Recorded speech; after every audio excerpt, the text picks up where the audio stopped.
Welcome everyone to another YIVO Fellowship lecture. This is part of the Max Weinreich Fellowship series, and today our lecture is in Eastern European Jewish literature. The recipient today, Elias Pitegoff, is the recipient of the Vladimir and Pearl Heifetz Memorial Fellowship and the Vivian Levsky Hort Memorial Fellowship in Eastern European Jewish literature. We'd like to thank both the Vladimir and Pearl Heifetz families and the Vivian Levsky Hort families for supporting this fellowship. Elias Pitegoff is a PhD candidate in the Department of German and the program in Judaic Studies at Princeton University and an independent translator.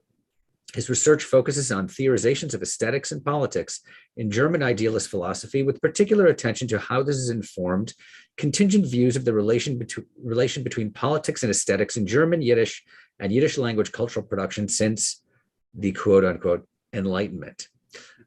His lecture today is entitled Modernist Form, Modern Hegemony, Reading of Politics and Introspectivist Poetics.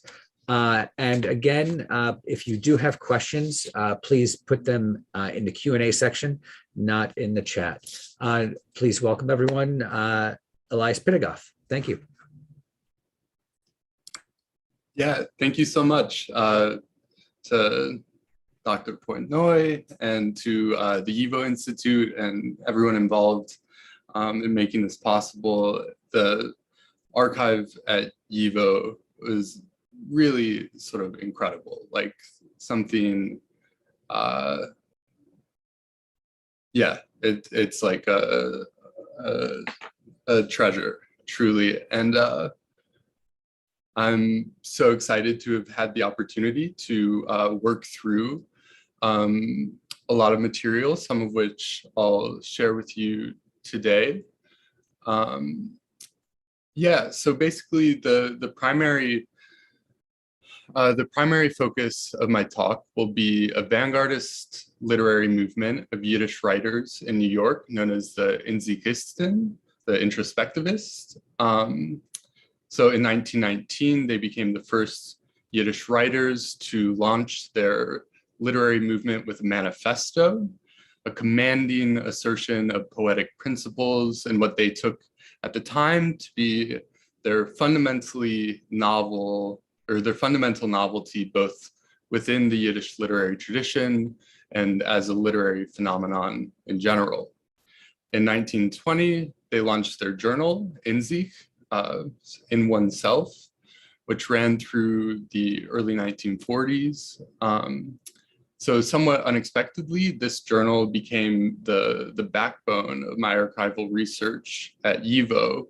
I found that tracing the development of the group through the evolution of the journal over these 2 decades opened up like a fascinating view, not only into early 20th century poetry, but also into an almost like prohibitively complex landscape of political debate within the American left, facilitated through the sort of various organs of the New York Yiddish press. So introspectivism has, of course, most often been analyzed and historicized as, above all, a literary phenomenon, and this undoubtedly makes sense. They're sort of radical poets, radically experimental sort of, literary writers. And not only that, they also consistently defend art's autonomy from politics, which is to say, they, frequently, they frequently suggest that we should not read them politically in a certain way. And so that's something that I'm going to be kind of like hoping to work through a bit, at least today. So in the earliest issues of Inzikh, we find in no ambiguous terms the group identifying its poetry with the aestheticist doctrine of art for art's sake, which is to say this hardline distinction I just mentioned between art and politics. And what I would like to suggest is that this claim becomes rather complicated in the ensuing years of political turmoil within the broader Yiddish press in response to all sorts of terrible things like the rise and spread of fascism, sort of lost hope in the revolutionary promise of Soviet communism under Stalin, and the desperate condition of many American immigrant Jews in the wake of the 1929 stock market crash. So while the journal consistently posed the group's poetic program as aligned with the aestheticist doctrine of art for art's sake, they also used their journal, particularly in the 1930s and beyond, to publish outspoken political commentary, global reportage, and literary theoretical polemics, like really pointed literary theoretical polemics, and sometimes all of this in a single essay.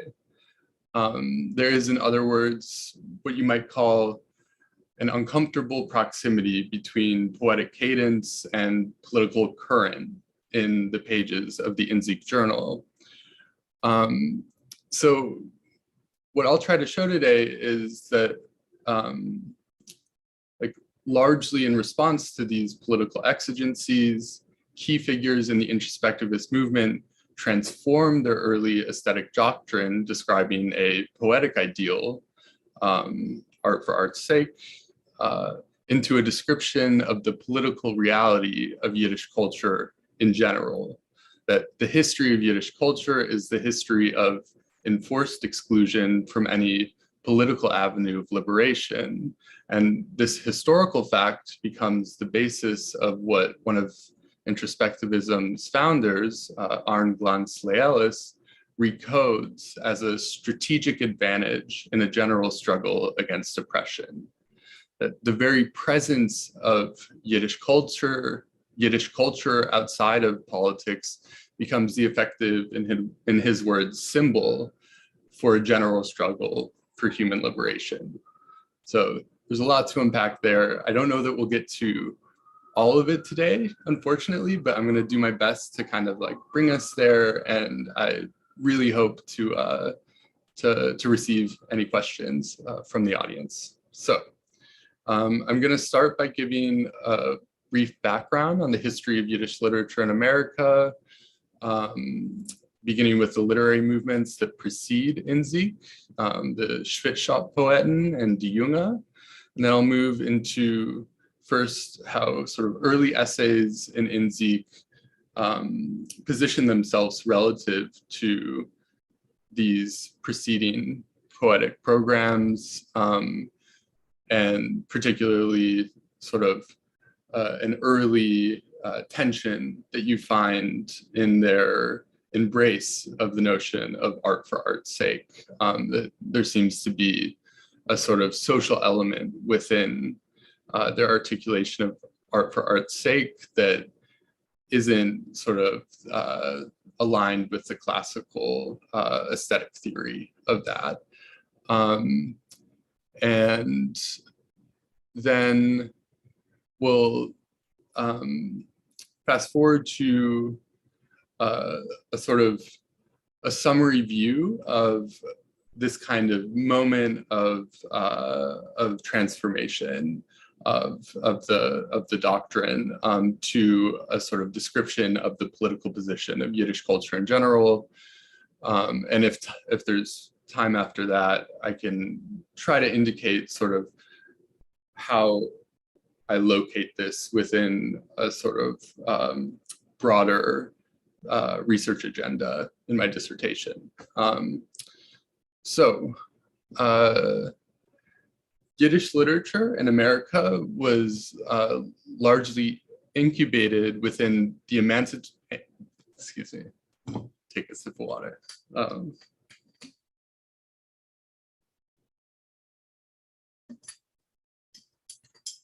So Yiddish literature in America was largely incubated within the emancipatory struggles of 19th century anti-Tsarist movements in Russia, which produced things like the Bund, the sort of socialist organization that, had tremendous influence, probably the most political influence of any sort of Jewish organization at the time, and socialist movements in the United States. So many Jews fled poverty and pogroms in shtetl communities in Eastern Europe, only to be faced with the most merciless trials of urban working class modernity in New York.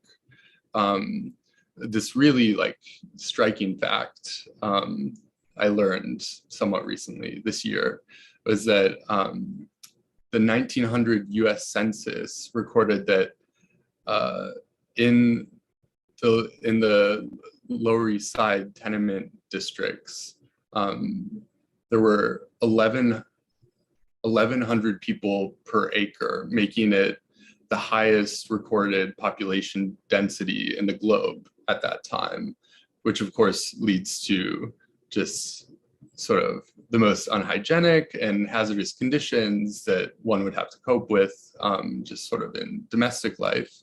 And then the working conditions in the factory where many Jews at the time worked were no less brutal, with only meager and often unenforced regulatory safeguards that led to wage suppression, endless working days, perennial tragedies like the 1911 Triangle Shirtwaist Company fire, over 100 people killed in 20 minutes because of locked doors, closed windows. It's a pretty dire situation for Jews in this moment in New York. And so the first school of Yiddish poets was then, somewhat fittingly, the Schwitzshop poeten, the sweatshop poets, whose poetry centrally thematized the exploitation of immigrant workers and trials of urban working class life. They quite straightforwardly promoted labor and socialist movement initiatives, as sort of poetic anthems of protest to galvanize social and political support. Matters of aesthetic form and literary device, though, quite interesting, and I'm not as familiar with their poetry as I am with the Inzikh and some others, but I'm sure there are elements of it which are incredibly interesting formally and aesthetically, but at least in terms of their intention, the sort of aesthetic form and literary device were of secondary importance to their functional role within the political landscape. The second major poetic movement to come out of New York very much is a reaction to the Schwitzshop poeten. So around 1907, a group called Die Junge starts publishing poetry with a different aim. This is, there's a wonderful quotation I came across in the book Prolet Pen, America's Rebel Yiddish Poets, in the introduction, which says that they referred to this kind of reaction against the Schwitzshop poeten as no longer wanting to be the quote unquote rhyme department of the Jewish labor movement. So while many of the individual poets of this movement were in fact socialists, and many of them published their aestheticist poetry in newspapers that had formal and informal ties with leftist political parties, they insisted that their art, the art itself, the poetry, had nothing to do with all of this. They pursued poetic art for its own sake. So now moving to Inzikh, which is about a decade after the founding of Die Junge. So they released in 1919 a manifesto and early editorials in their journal, which they begin in 1920.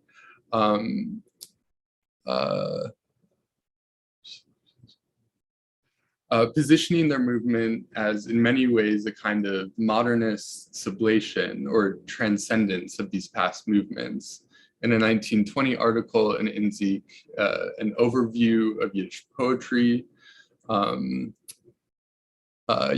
Glatstein, one of Introspectivism's founders, aligns the labor poets with a kind of feudal tradition of folk songs and traveling Yiddish troubadours who had not yet realized their individuality as writers or authors through the poetic form.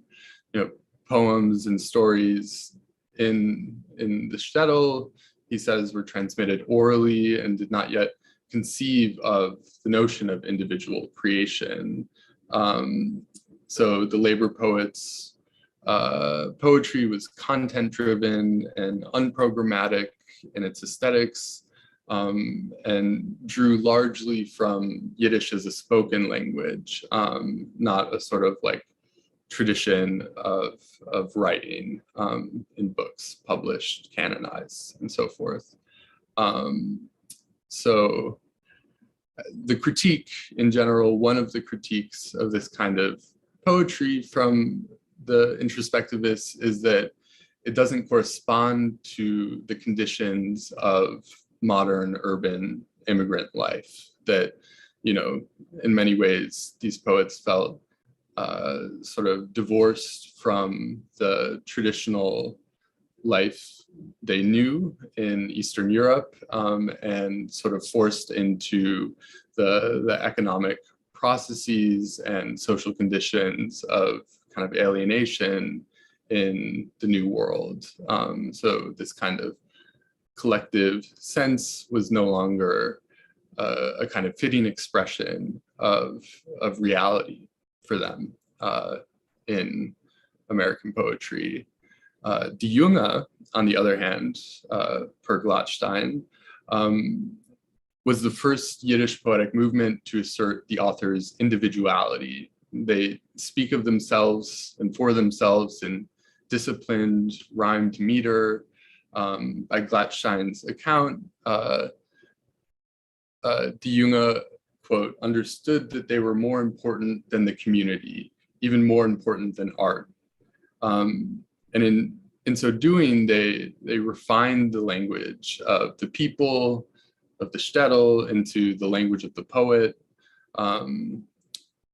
And, you know, this seems to accord more with the sort of experience of modern urbanity for the Jewish immigrant of the early 20th century for Glatstein.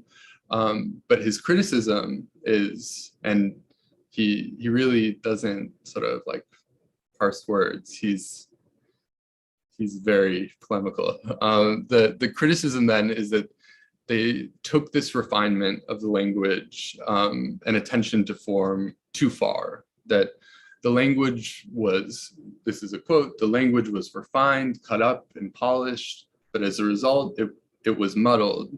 This grinding of language led to its over-refinement. It isn't living speech. So, it isn't living speech, but rather fit to a book, material for dreamy students. It is, in other words, an isolated, solipsistic Yiddish that goes too far in dispensing with the social dimension of language. So, by way of contrast, introspectivism, it claims for itself in these early documents, will combine the real spoken language of the labor poet and the careful wordsmithing of the aestheticist, the attention to content of the folktale, and the attention to poetic form of Die Junge. And in so doing, introspectivists will be individuals, but their individuality opens onto this kind of endless panorama of selves contained within the human psyche.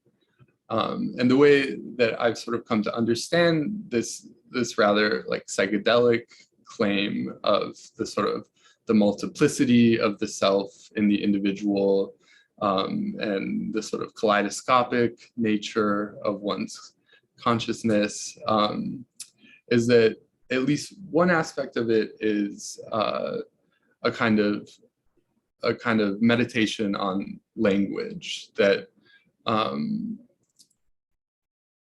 that it acknowledges the kind of undecidability of an author's agency in the production of poetic meaning.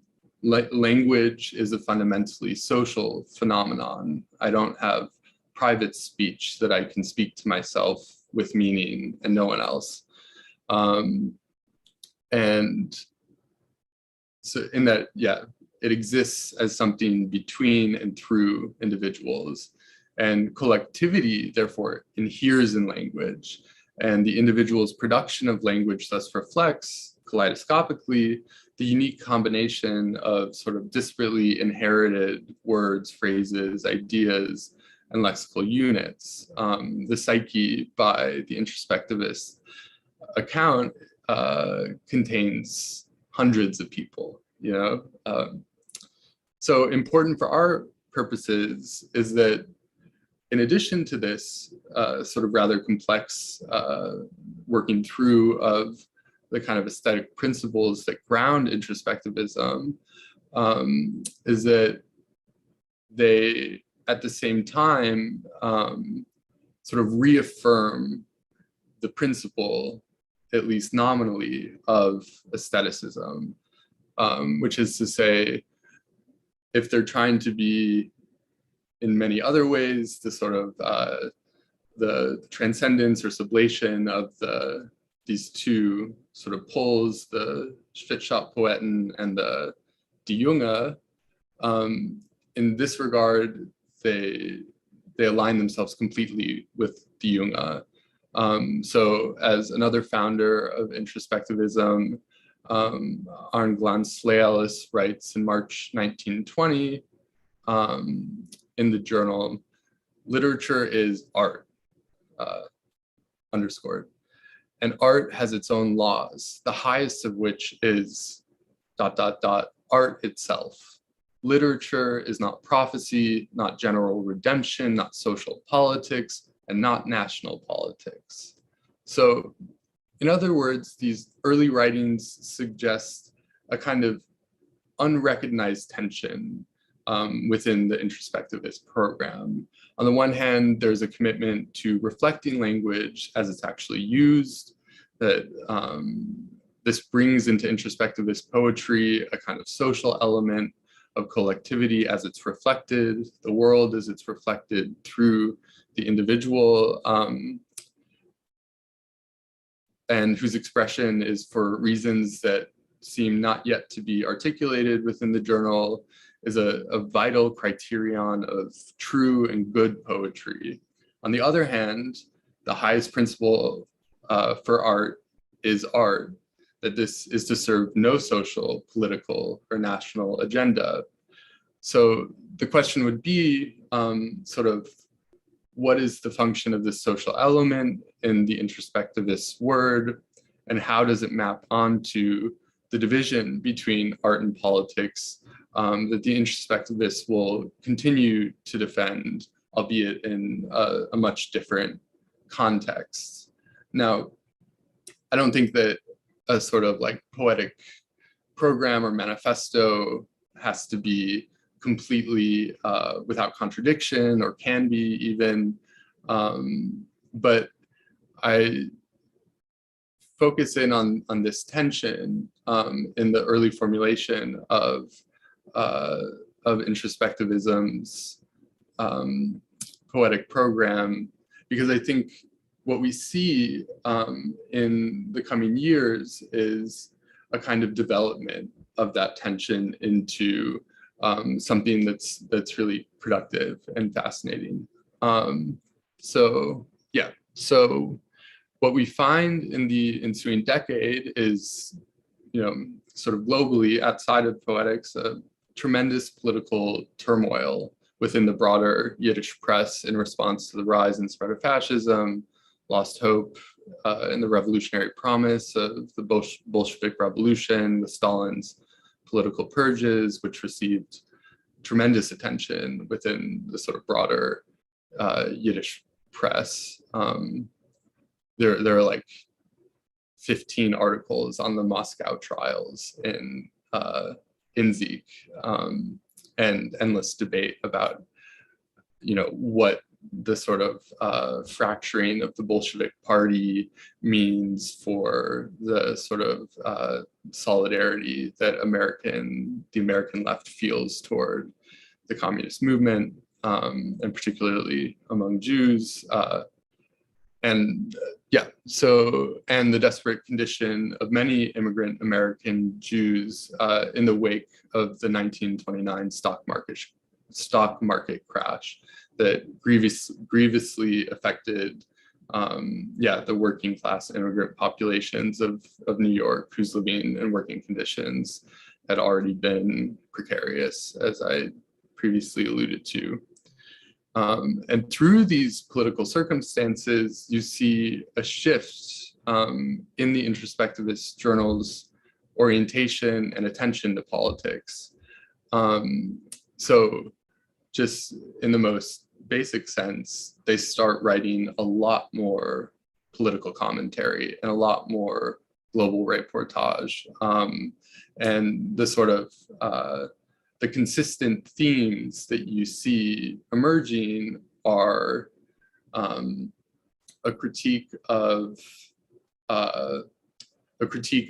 Stalinist Russia, and then a sort of like consideration of Trotsky's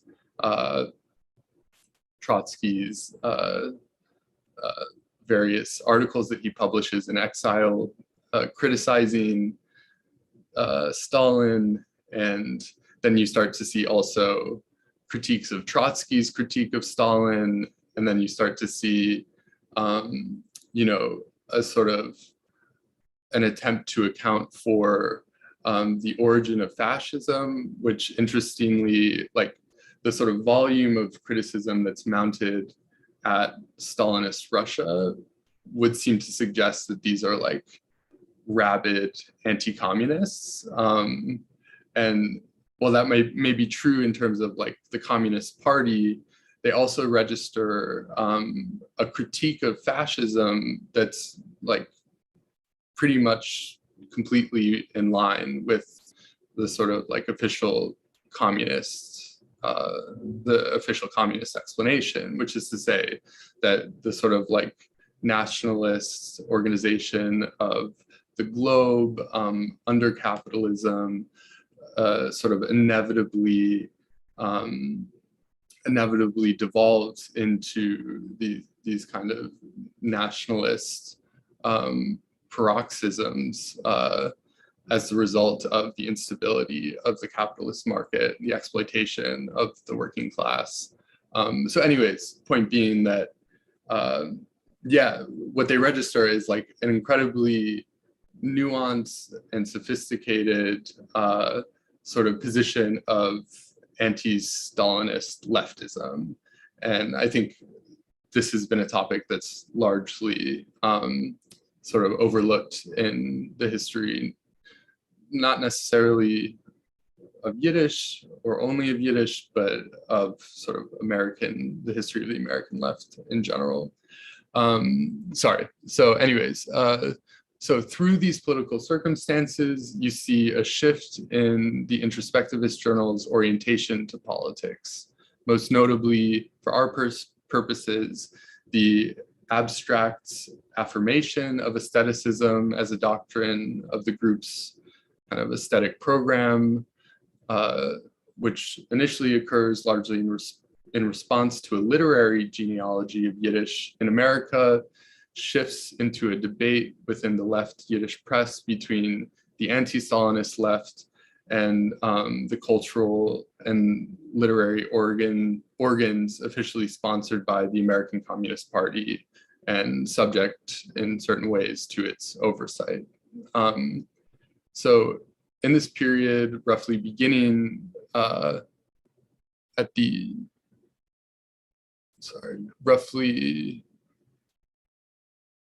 beginning at the end of the 1920s, beginning of the 1930s, a more culturally established introspectivist movement is no longer as preoccupied with narrativizing its own literary novelty.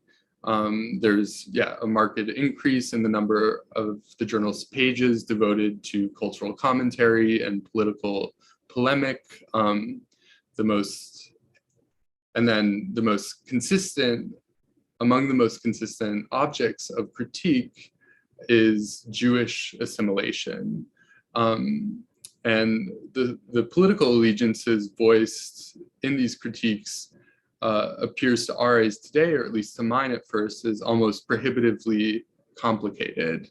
This is not merely a critique of Stalinist suppression of national and religious culture or Jewish specificity through censorship and the general atmosphere of fear among Jews or for Jews' lives amidst the purges, though this is certainly part of it. That another element of the criticisms that are voiced within the journal is what one important introspectivist, pen name Bet Alkvit, real name Elisa Blum, what he terms with the German Gleichschaltung. And this is a term that's hard to translate, and it's rather sinister, but it refers to a kind of Nazi political terminology that essentially means coordination of a sort of ethno-nationalist ideology.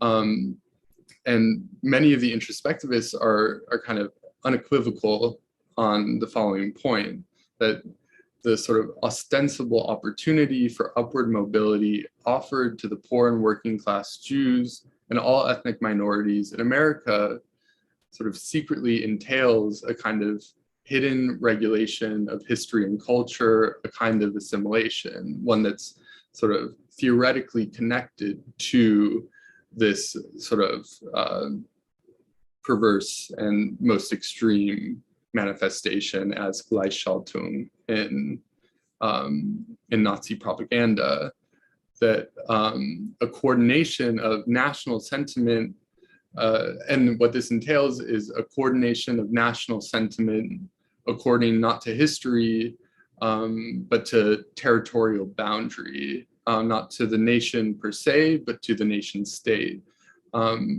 Most evidently demonstrated in the United States as the sort of economic incentive to abandon the Yiddish language itself, that the only possible result of a capitalist consolidation of the nation state is fascist catastrophe.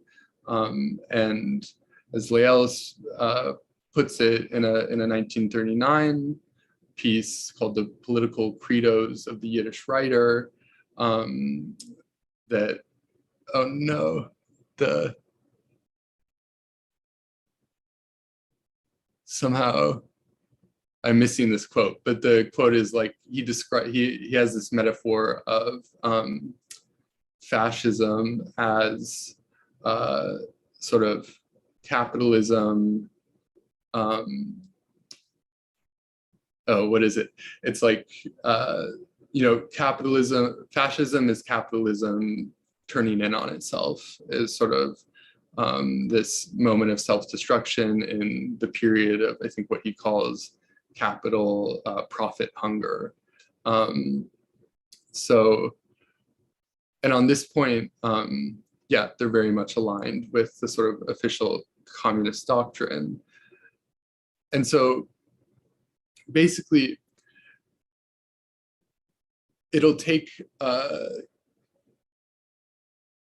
think it'll take too much time to really get into the pieces where they start to articulate this position. And I think the ways that sort of aestheticism, this notion of art for art's sake, becomes the sort of conceptual framework through which they understand Yiddish culture as such. That Yiddish has been the sort of perennial object of exclusion from the hegemonic or the dominant sort of political powers of the world for millennia.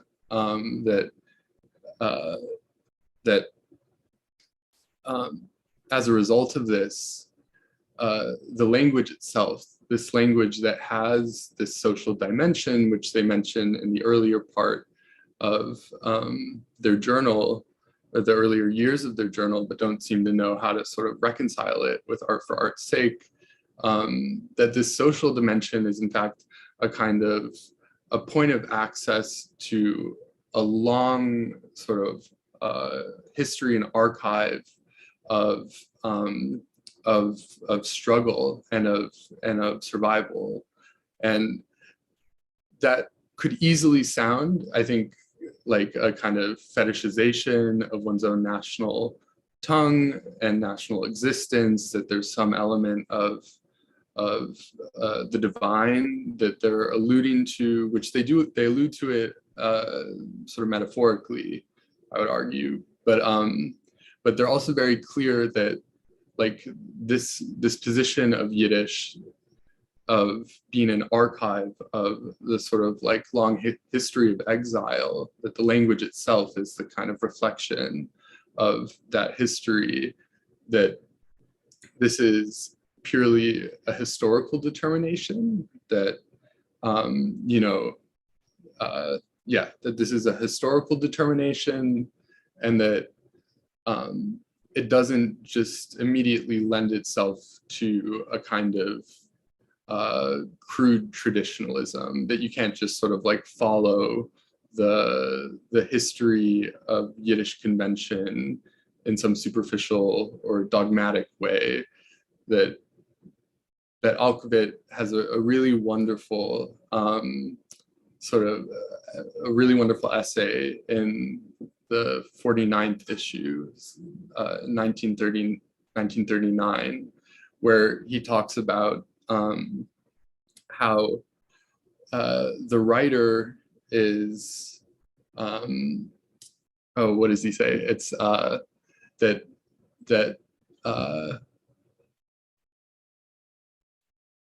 wait, let me just find this really quickly.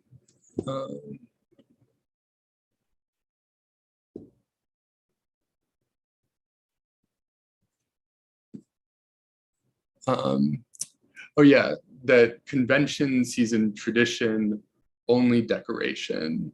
Right, convention sees in tradition only decoration.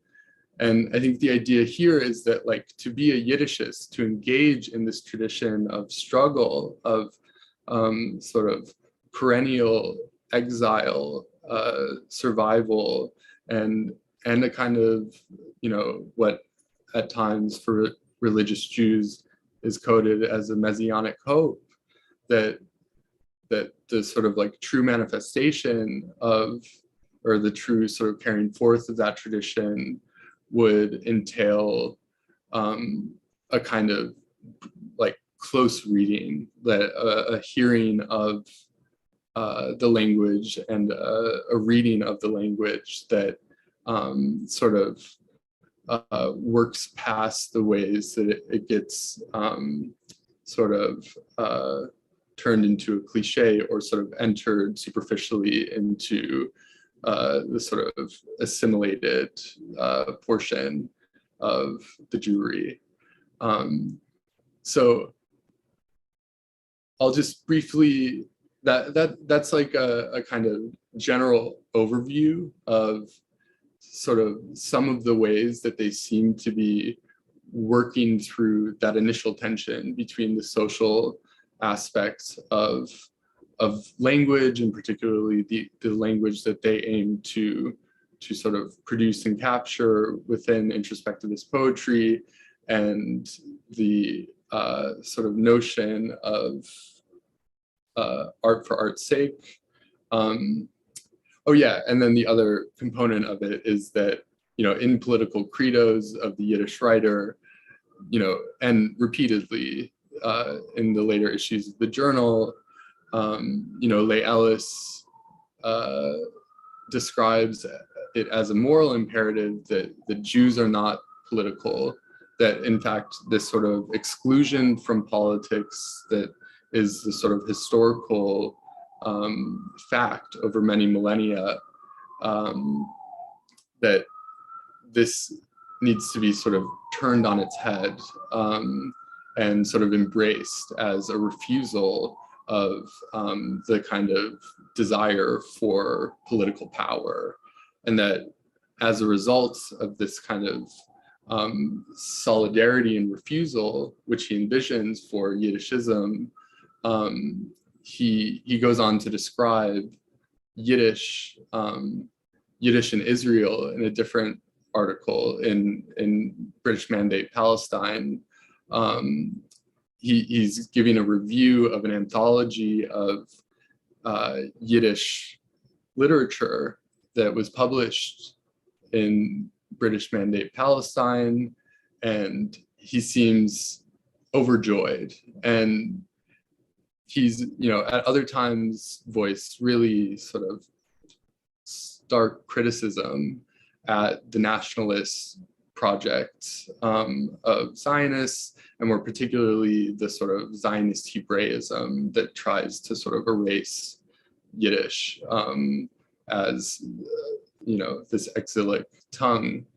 And his point there is that even if you can't understand Yiddish, even if you can't sort of read it, that its very presence within the sort of political domain of a sort of national hegemon or movement toward sort of national political consolidation, its very presence becomes, in his words, a symbol. And that symbol is powerful, but that as a symbol, it doesn't, it isn't a program of proselytizing a sort of like unique wisdom of Judaism. It's sort of simply reminding the sort of like nationalist ideology of that which is in excess to it, of that which it cannot sort of fully encompass. And yeah, so basically I'm still trying to work these various elements into a more comprehensive picture of like what the Inzikhistan have in mind. But it's clear that sort of by the end, that Yiddish itself, not the word, the poetic word or art, it's not these things which are necessarily sort of divorced of politics, but that this describes precisely like the position of an exilic tongue, and that this can be the foundation for a kind of affirmative sort of anti-hegemonic politics. What I've sort of thought about in terms of like a strategic apoliticism. Yeah, so that's kind of where I'm wanting to go with this research. And then for the broader dissertation work, I've been looking at the origin of this way of thinking about aesthetics in Kantian philosophy, and sort of how this idea of aesthetics functions relative to what he calls his cosmopolitan aim. And essentially what you see is that, even in this sort of foundational articulation of aesthetics, that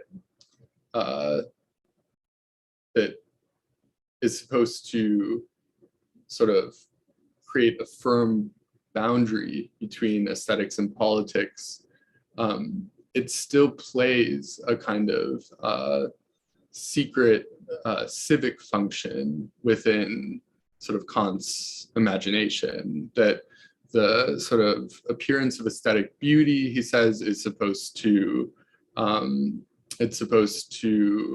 function as what he calls a propedeutic for morality.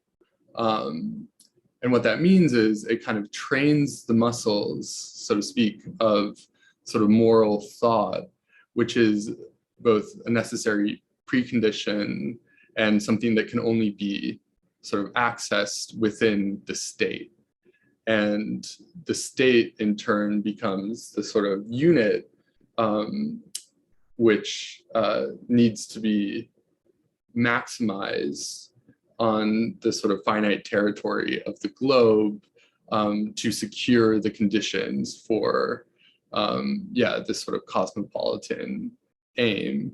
And what you see in this, if you like, it's really incredibly frustrating to read Kant, because for every small detail of his thought, to connect it to anything else, you have to read like 500 pages of Kant's writing. But basically, what you see in this whole system of world thinking that sort of founds sort of this liberal ideal of cosmopolitanism, of a sort of fully integrated and peaceful world, is the kind of implicit and but no less categorical exclusion of any, like, of the very notion of something like Jewish culture, of a culture that exists outside of the state. And so, so I'm kind of working through that idea, relating it to the sort of Marxist attempt to do away with nationalism, his sort of response to the liberal bourgeois ideal, and locating Inzikh, and Inzikh has like really kind of clarified a lot of views for me about these things, but sort of locating Inzikh as a critical interlocutor with these two sort of major visions of liberation. So I think I'll stop there. I feel like I'm rambling a bit, but I would love to hear any questions if you have them, and if not, then thank you so much for coming, and thank you again to Yivo for setting this up. Thank you so much, Ellie. That was really compelling, really interesting sort of overview and discussion of the politics of Inzikh. One of the interesting things here is this trajectory from sort of folk poetry to the sweatshop poets to the Junge to Inzikh, and the kind of politics of art that they're all dealing with. One of the interesting things that I thought of while you were talking about that was sort of the role of poetry in general in Yiddish culture or Jewish culture as a whole. And one of the interesting things that I've always noticed is in sort of my travels in Yiddish periodicals, I've always found poetry. And it doesn't matter what kind of what kind of periodical it is. I mean, it's not just the daily newspapers. It's not just the literary magazines. It's everything. So you have these, obviously this is, print culture totally dominates in Yiddish culture because of the era in which it becomes modernized. And you have this phenomenon of poetry that appears in like occupational magazines. So you'll have, the butcher worker, or in New York, which has poetry in it. You have, Der Laundryman, the magazine, the monthly magazine of, Yiddish speaking, hand laundry owners, has poetry in it. They all do. It's really kind of a fascinating phenomenon. And, this is sort of the larger framework in which this, very kind of high level artistic movement is transforming itself. So this just popped in my head when you were talking about this. But one of the things in particular that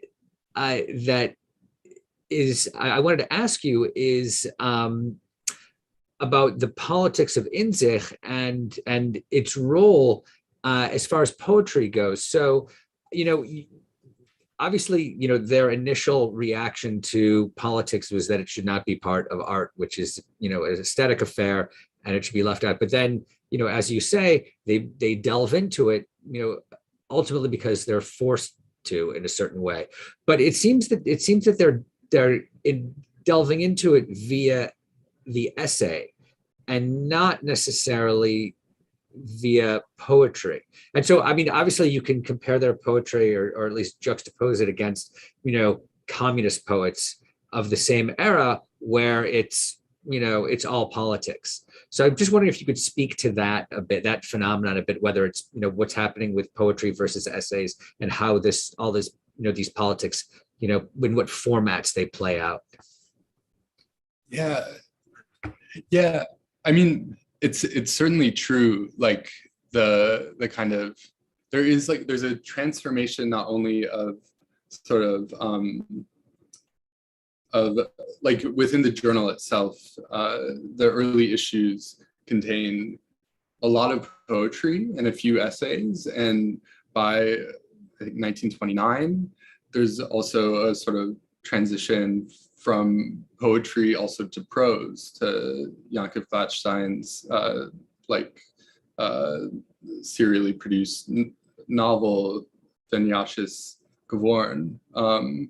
And yeah, I mean, I think part of I feel almost reluctant to give a definitive answer to this like wonderful question, because I think I myself am sort of more attuned to the meaning of essays than I am to poetry. That like the sort of like work that one does in discerning the meaning of the poem lends itself to a sort of much less precise determination of meaning. And I've noticed this like mir die Wortproletaire here. Sorry, I speak Yiddish with like a German accent. It's terrible. But the word proletariat, this like very famous poem by Yankov Gladstein, is sort of like typically received as a kind of purely as a shtick, as like a purely ironic sort of appropriation of the sort of the communist lexicon. And I've been, whenever I read it, I see in it like a much more complicated sort of reception of the sort of category of the proletariat, that, the category itself is something that many of the Inzikhisten identify with, and that they're more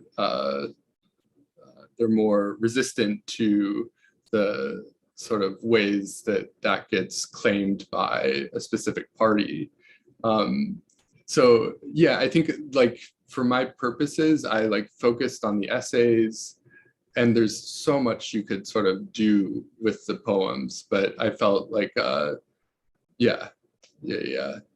I think that the sort of poems in the journal themselves are like this incredibly rich field of possibility for sort of reading the politics of being. Right. So, but that's not something that you're, doing for this particular project. I'm not opposed to it. I think I've been more sort of like I spent like a week straight reading Kant just to make sure that I understood correctly this sort of critique I'm mounting and how it would relate, and realized that this had completely pulled me away from like the intrigue and interest of the Inzikhisten. And so I think it was like focusing in on the essays is more of like a sort of first layer of sort of more definitive assertion that on which you could sort of build an interpretive framework or hermeneutic framework for the poetry. Right.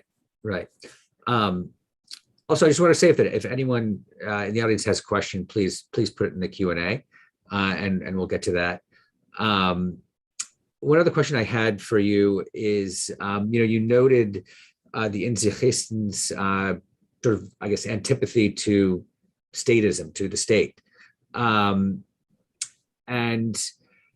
obviously you have this phenomenon in contradistinction to that of Soviet Yiddish poets who are, completely harnessed to the state and are also funded by them. And so and I don't know if you know the answer to this, but I'm just curious, who funds, who's funding the Inzikh? Because it costs money to put out a journal. It's not, it's not free.